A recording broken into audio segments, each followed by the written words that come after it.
Vamos lá, galera, continuando então. Aula 17, nós vamos trabalhar o reino protoctista, beleza? Aí vem, mas eu aprendi reino protista na escola, tal, isso, tá certo, reino protista. É porque antigamente só tinha o filo dos protozoários dentro do reino protista. Aí foi incluído, né, as algas e alteraram o nome para reino protoctista, apesar que existem alguns livros que continuam publicando a nomenclatura mais antiga, não deixa de estar certo, ok? Então, aparecendo reino protista ou reino protoctista, ambas as definições estão corretas, beleza? Aqui eu estou usando o reino protoctista.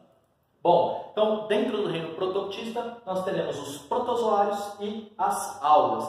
Protozoários, todos os protozoários, eles são unicelulares e heterotróficos. Unicelulares e heterotróficos. E as algas? Existem algas unicelulares, pluricelulares e todas são autotróficas, produzem o próprio alimento, fazem fotossíntese, beleza? Essas algas aqui, tanto as unicelulares quanto as pluricelulares, elas são muito importantes devido à manutenção de oxigênio no nosso planeta, principalmente as algas unicelulares que vivem na região ali planctônica dos mares e da água doce também, naquela camada superficial, recebendo bastante luz e praticando muita fotossíntese e, consequentemente, liberando bastante oxigênio para nós. Mais de 90% do nosso oxigênio atmosférico é oriundo das algas, tá? A Amazônia não é o pulmão do mundo, por favor. A Amazônia ela é muito importante,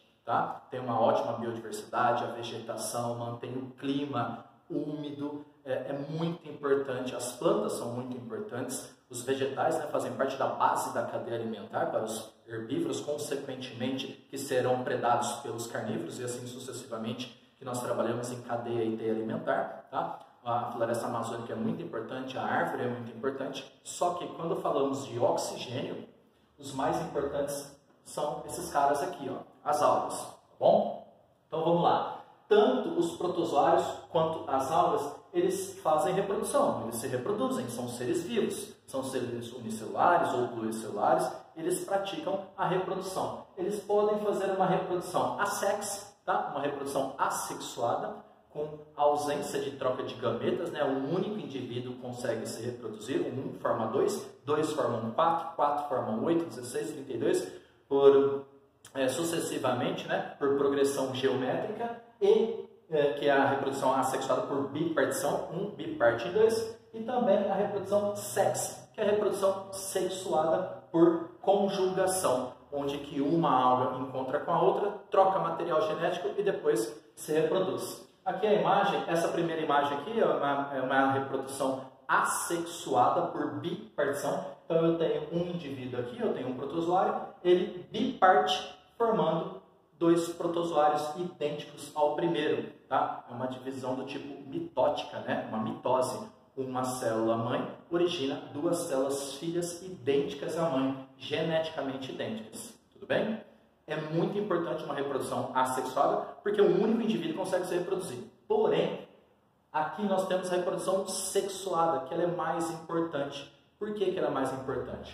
Porque aqui, ó, um protozoário ou uma alga se encontra com a outra, tá? Encosta, faz a conjugação, troca material genético, se separam. Aí aqui nós temos as duas, deixa eu puxar uma seta aqui, aí nós temos, elas se separam, tá? Aqui vocês podem observar que eles já têm a mistura de material genético. Aí sim, depois dessa reprodução sexuada com troca de material genético, elas vão praticar a reprodução assexuada, fazendo a bipartição e originando duas células filhas idênticas à célula mãe. Porém, anteriormente, né, fizeram uma reprodução sexuada, trocando material genético e, consequentemente, aumentando a variabilidade genética, tanto para crescimento, resistência. Então, ou melhor, quanto maior a variabilidade genética, maior será a resistência desse indivíduo no meio ambiente, beleza? E, consequentemente, o sucesso reprodutivo e o sucesso em manutenção da espécie no ambiente, beleza? Então vamos lá, protozoários. Então, sobre algas é basicamente isso, o unipluri são autotróficos, fazem fotossíntese e são responsáveis aí pela mais de 90% do nosso oxigênio atmosférico. E nós vamos focar agora em protozoários, tá? Protozoários é muito recorrente no vestibulinho. O começo aqui é importante e cai com bastante frequência perguntas do tipo: como os protozoários estão classificados? Então, os protozoários estão classificados de acordo com o meio de locomoção, beleza? Então, ó, toda a classificação aqui embaixo é por locomoção, tudo bem? Então, vamos lá, os rizópodes, rizo significa raiz, podes significa pés. Pode aparecer rizópodes ou sarcodinos. Sarcodino, sarco, vem de carne, tá? Então ele parece meio que um bife. Então os rizópodes ou sarcodinos, eles possuem pseudópodes. Pseudo significa falso. Pseudônimo, um falso nome. Pseudópodes, falsos pés, tá? Então ele vai se locomover por pseudópodes, ele vai se locomover por falsos pés. Um exemplo aqui é a ameba, tá? A entameba histolítica, escreve entamoeba, mas se pronuncia entameba histolítica. Uma informação importante aqui, vocês perceberam que é um nome científico? E se é um nome científico, nós já vimos na aula 14 de classificação biológica, primeira letra da primeira palavra maiúscula, primeira letra da segunda palavra minúscula, binominal, dois nomes, ambos os nomes em destaque, e a língua utilizada, o latino. Aqui nós temos a imagem de uma ameba, né? A entameba, causadora da amebíase, que a gente já vai ver as doenças. Nós temos aí os flagelados, como o próprio nome já diz, possuem flagelos para se locomover, que é uma cauda, né? Um exemplo clássico aí é o Trypanosoma cruzi, que é o causador da doença de Chagas, né? Aqui nós temos a imagem do Trypanosoma cruzi, ele é similar a um espermatozoide, né? Lembrando que todos os protozoários são unicelulares. Então, essas circunferências azuisinhas que eu coloquei aqui são os núcleos, beleza? De um ser unicelular. Aí nós temos aqui os ciliados, como o próprio nome já diz, possuem cílios para locomoção. Um exemplo aí é o Paramécio sp. Por que Paramécio sp? Eu coloquei só o gênero aqui e concluí com SP. O que significa esse SP? Significa diferentes espécies do gênero Paramécio. Existem diversos Paramécio. Então, por isso eu coloquei aqui Paramécio SP. Aqui está um exemplo. O Paramécio SP, ele é de vida livre. Ele não é um parasito. Ele não causa doença. Nós vamos encontrá-lo na água. Diferente dos rizópodes, que são parasitas, dos flagelados e dos esporozoários. Todos esses são parasitas causadores de doenças. Os ciliados não. O exemplo clássico é o paramécio e ele vive na água. Olha só que interessante. Aqui em verdinho eu coloquei o núcleo, em azulzinho aqui os cílios que vão batendo para se locomover na água. E aqui, ó, essa estrutura parece uma florzinha, é o vacúolo contrátil ou vacúolo pulsátil. O que ele faz? Ele faz o controle osmótico. Esse indivíduo está na água, ele é hipertônico, muito soluto. O meio externo, hipotônico, pouco soluto. Consequentemente, muita água. Lembra lá de osmose? Sisteminha Robin Hood, de quem tem mais para quem tem menos? Do lado externo é hipotônico, tem mais água. E osmose é transporte de água. Então, do meio hipotônico, que tem pouco soluto, consequentemente muita água, a água vai entrar aqui no paramécio, que é hipertônico, que tem muito soluto, porém pouca água. Então a água fica entrando e ele vai inchando. Para ele não inchar, ficar túrgido ao ponto de explodir, de estourar, o vacúolo contrátil ou pulsátil, ele vai pulsando essa água para fora para manter o equilíbrio osmótico, tá? Onde ele vai ficar isotônico para hipertônico. Tudo bem? Bom, seguinte. Na verdade, a água fica entrando para ele ficar isotônico, para ficar em equilíbrio igual. Iso é igual, as concentrações serão iguais. E o vacúolo pulsátil, ele expulsa a água para ele permanecer hipertônico e não isotônico, conforme eu falei anteriormente. Desculpa. Beleza? Tá claro isso? O paramécio, ele é hipertônico, ele absorve a água, ele vai inchar e o vacúolo pulsátil expulsa essa água para ele voltar a ser hipertônico e não encher de água e estourar. Tranquilo? Vamos lá. Esporozoário. Quem são os esporozoários? Eles não possuem aparelho de locomoção, tá? Risópodes possuem pseudópodes, só os pés. Flagelado possuem flagelos. E ciliados possuem cílios. E os esporozoários são esporos. Eles não possuem aparelho locomotor. Muito importante vocês entenderem essa classificação de acordo com o meio de locomoção. Exemplo, o Plasmodium sp. Por que Plasmodium sp? Porque nós temos o Plasmodium vivax, nós temos o Plasmodium falciparum, nós temos o Plasmodium ovale, nós temos o Plasmodium malari, nós temos diversos plasmódiums. E esses caras aqui, os plasmódiums, eles são responsáveis por transmitir a malária, beleza? E Toxoplasma gondii, que causa aí a toxoplasmose, a famosa doença do gato, tudo bem? Vamos lá então para as nossas doenças. Então aqui, ó, nossas não, né? Dos protozoários aí que acabam acometendo o ser humano. Então, doenças. Doença de Chagas, tá? Bastante conhecida, vocês já viram isso na escola. Doença de Chagas. Quem é o agente etiológico? Agente etiológico é a mesma coisa que agente causador. É o que vai causar a dor na pessoa, né? É o que vai causar a doença. O protozoário é o Trypanosoma cruzi, binominal, né? Em destaque, grifado, lembrando da nomenclatura científica. Quem é o agente transmissor que vai transmitir o Trypanosoma cruzi? É o barbeiro, que a gente não vai falar pernilongo barbeiro, mosquito barbeiro, a gente sempre vai falar inseto barbeiro, tudo bem? Porque ele não é um mosquito, ele é um triatomínio, é um animalzinho bem grande, é um inseto desse tamanho mais ou menos, e o inseto fêmea, tá? É o barbeiro fêmea que vai sugar o sangue da pessoa e vai defecar ao mesmo tempo fazendo a transmissão. O macho, ele é fitófago, ele suga seiva de planta, então o barbeiro macho não é o transmissor da doença. No caso aqui, é o barbeiro fêmea, tudo bem?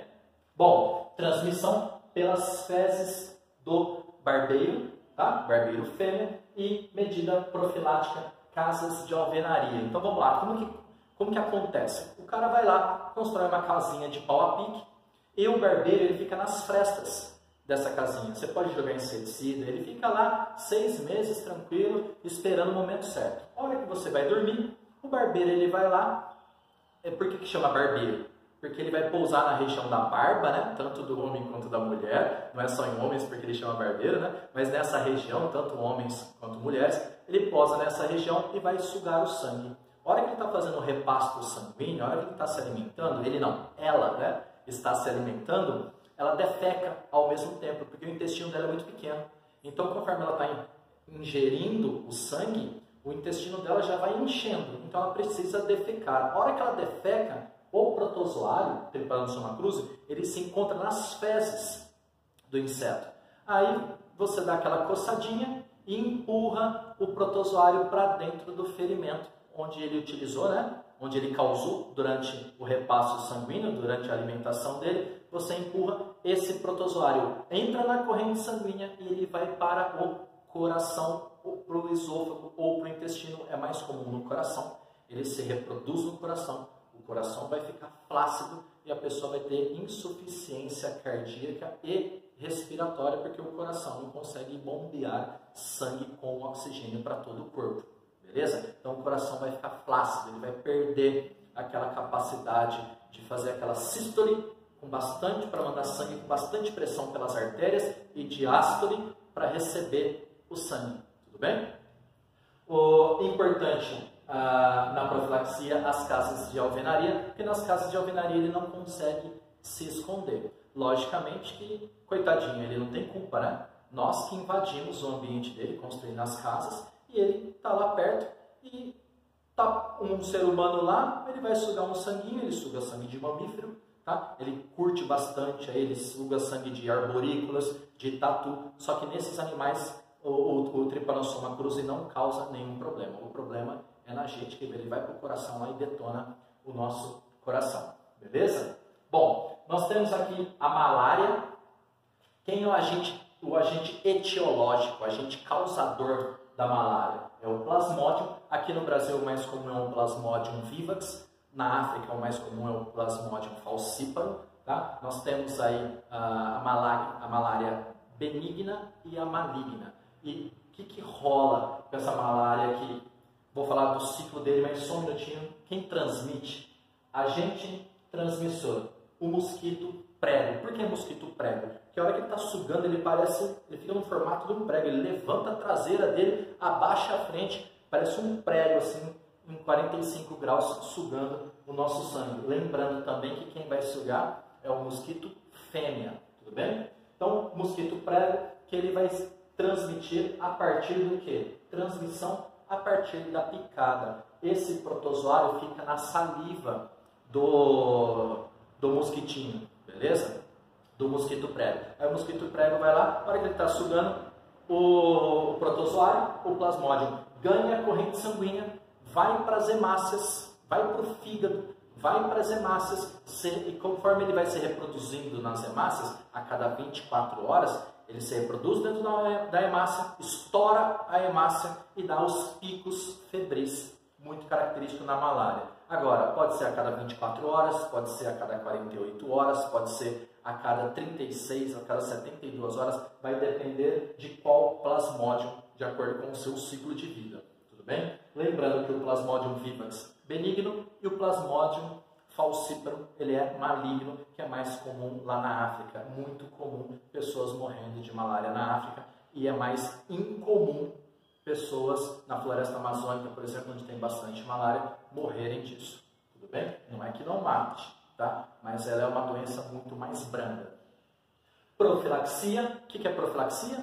P de profilaxia, P de prevenção, tá? Medidas profiláticas, medidas preventivas, tela mosquiteira, tá? Então você põe lá aquele véuzinho, né, pro mosquitinho não vir até você. Na verdade, esse mosquito ele parece muito um pernilongo, muito similar a um pernilongo. Então ele é menorzinho, então aquela tela mosquiteira, né, aquela telinha que coloca no bercinho das crianças, a gente precisa colocar nas nossas camas aí. Lógico, se nós estivermos morando em regiões endêmicas, em regiões onde tem bastante mosquito prego e bastante Plasmodium circulando nos mosquitinhos. Tudo bem?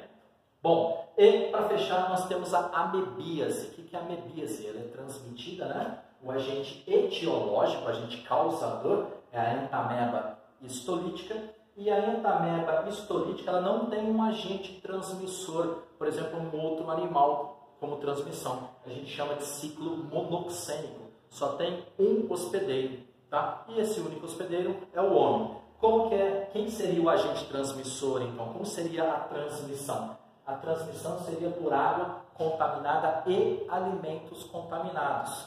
Tudo bem? Então a gente precisa lavar bem os alimentos e tratar essa água e filtrar essa água antes de ingerir. Medidas profiláticas: água tratada e filtrada e lavar os alimentos, né? E os sintomas: a desinteria, que é a diarreia com sangue. Então, a hora que você ingere esse protozoário ele vai para o seu intestino, ele fura a parede do seu intestino e ele vai fagocitar hemácias ali próximo, ali nos vasos sanguíneos próximos ali do seu intestino. O que acontece? Ele se reproduz, ele fica ali naquela região. E a hora que você defeca os ovinhos, né? Os cistos, melhor dizendo, que são as amebinhas envolvidas por uma cápsula protetora. Essa cápsula protetora, como o próprio nome já diz, protege o parasita no meio externo. E ele fica lá na água, fica lá nos alimentos, esperando alguém ingerir. Quando ingere, ele quebra essa cápsula, perfura o intestino, vai para a corrente sanguínea, porém ele fica próximo ali do intestino, se alimentando de hemácias, ele vai se reproduzir e conforme ele vai se reproduzindo, os cistos vão tudo para onde? Vão tudo ali para o sistema digestório, que vão sair nas fezes, contaminando outros ambientes. Medida profilática: água tratada e filtrada, só que tem mais uma medida aqui que eu não pus, que eu esqueci de pôr na verdade, que é o saneamento básico. É fazer com que essas fezes contaminadas não cheguem até a água. Tá? Uma outra situação importante também, nas fazendas, nos sítios, quando eles perfuram aqueles poços, não um poço artesiano lá embaixo, mas o poço de sítio de fazenda mesmo, chamado também de cisterna. Essas cisternas elas não podem ser construídas próximo às fossas, né? Logicamente não ocorre a contaminação, beleza? Mas importantíssimo lavar bem os alimentos e água tratada são as medidas profiláticas. Beleza, galera? Era isso que eu precisava falar para vocês da nossa aula 17 e da aula 16. E ficamos por aqui. Abraço, turma. Até!